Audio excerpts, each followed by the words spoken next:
7 sneaker brands selling you marketing, and 5 selling you shoes. Intro. A Nike Air Force One costs $16 to make. It retails for $110. That other $94 isn't cushioning, it isn't construction, it's a logo and a machine that spent $4.1 billion last year making sure you wanted the shoe before you ever tried it on. 7 brands are running that machine. 5 aren't. By the end of this video, you'll know exactly which is which. I'm Bill. I follow the construction, not the campaign. Let's go. The 3 things that matter. 3 details, and only 3, matter when you pick up a shoe. The sole unit. Midsole is your cushioning, outsole is what hits the ground. Good ones are engineered materials placed where your foot actually strikes. Bad ones are the cheapest foam and rubber pressed into a shape that photographs well. The upper. Full grain leather, the outer strongest layer of the hide, or technical mesh, versus bonded leather, scraps and fiber glued together with polyurethane. It looks fine in the store. It peels in 18 months. The last. The foot-shaped form the shoe is built around. A good last follows anatomy, with room for toes and support where the arch actually is. A bad one follows whatever stacks cheapest in a shipping container. You feel a bad last in your arch by noon and your lower back by evening. Every brand here is judged on sole engineering, upper construction, last design, and the ratio of what you pay to what lands on your foot. The 7 to stop. Balenciaga, the Triple S, $1,095, and it weighs more than a hiking boot. 3 visible sole layers, but only architecture. Not one of them is doing work the others aren't. Production cost, $45 to $65. That's a 17 times markup, over double Nike's. Podiatrists flag it for poor arch support and lateral instability. Kering, its parent, runs 70% plus gross margins. It's a fashion object priced like a sneaker. At $1,095, you deserve to know which one you're buying. Golden Goose. The scuffs are manufactured. Distressing is a production line step, adding maybe $10 to a $50 base shoe. Retail, $530. That's a 9 times markup on a shoe that arrives pre-damaged by design. The full-grain leather is real, but New Balance puts the same leather on a $185 shoe. Owned by private equity firm Permira since 2020, valued near $1.3 billion. The sneaker is the delivery mechanism. The investor return is the product. Yeezy credit where due. Boost Foam, co-developed with BASF, genuinely outperforms standard EVA.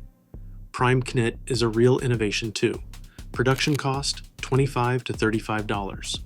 Retail, $230, a 7 to 9 times markup, and the foam alone doesn't justify all of it. Adidas puts the same boost in the Pure Boost for $120. When Adidas cut the Yeezy deal in 2022, the construction didn't change, the name did, and billions in resale value evaporated overnight.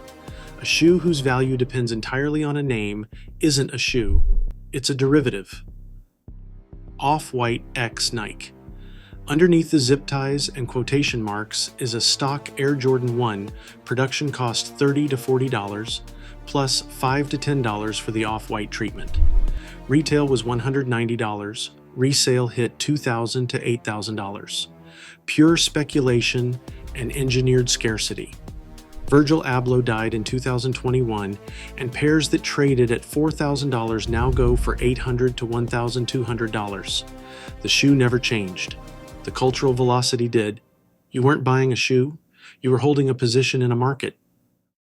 Hoka, the most complicated one because it started legitimate. Founded in 2009 by ultra runners solving a real cushioning problem. Deckers bought it in 2013. Revenue went from $3 million to $1.4 billion. The Clifton 9's EVA midsole and rocker geometry are real engineering at a fair 4 to 6 times markup. But it is now sold in sage and mauve next to Golden Goose, riding the same lifestyle marketing it once stood against. the engineering held, the pricing rationale is drifting from the mountain toward the boutique. Converse, founded 1908, in continuous production since 1917, that heritage is real, but the construction hasn't moved with it. Cotton canvas upper, no support, standard vulcanized rubber sole, flat insole, essentially zero arch support. Production cost, $8 to $12. Retail, $65 to $75, 6 to 8 times markup. Podiatrists rank it among the worst shoes for sustained wear. A century of culture and a well-built shoe are two different things, and at $75 you're mostly paying for the ankle patch. Nike, $4.1 billion in demand creation spending last year, more than many countries spend on education. Air Force One, $110 retail, $16 to produce. Gross margin, 44%. To be fair, Nike's engineers are good, and air cushioning, Flyknit, React foam are real innovations. But the Air Force One is a 1982 silhouette, unchanged, costing $16, because nothing about it requires more. The real innovation here isn't the shoe. It's the machine that convinces you the 1982 shoe is still the one you need, and it works every year. 5 that still mean it: New Balance. Privately held, with no shareholders demanding margin. The 990 is made in Massachusetts and Maine with full-grain leather, an end-cap midsole combining polyurethane and EVA, and an anatomy-based last. Retail is $185. Production is $40 to $55, a 3 to 4 times markup, less than half of Nike's. It's not the flashiest shoe here. That's exactly why it earns the top spot. Saucony, 125 years old, now owned by Wolverine Worldwide, usually a warning sign, since Wolverine gutted Sperry's construction. Saucony held, likely because performance running buyers test shoes on real miles and post real reviews. Pure Run foam delivers measurable energy return. The guideline includes a real medial post for overpronation. Ride 17, $140 retail, $20 to $28 to produce. Engineering choices made for a foot in motion, not a shelf. Clark's Originals. Mainline Clark's declined hard after a 2021 private equity buyout. The Originals line is different.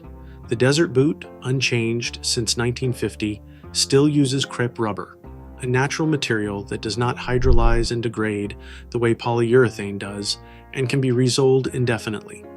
Retail, $130 to $150. Production, $22 to $30, a fair 5 times markup. The test takes 1 second. Flip it over.